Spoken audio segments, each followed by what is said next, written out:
നാടൻ വെള്ളരി. നമസ്കാരം. പയറിൻ്റെ ഇടവിളയായി ഏറ്റവും നന്നായിട്ട് ഉണ്ടാകുന്ന ഒന്നാണ് വെള്ളരി.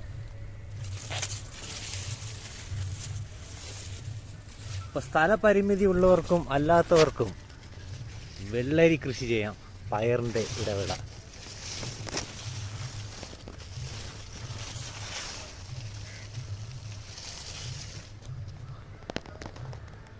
ഇതുണ്ടോ, ഇവിടെയൊക്കെ പയറാണ്. നമ്മൾ തട്ടിട്ടിട്ടുണ്ട്. ഇവിടെ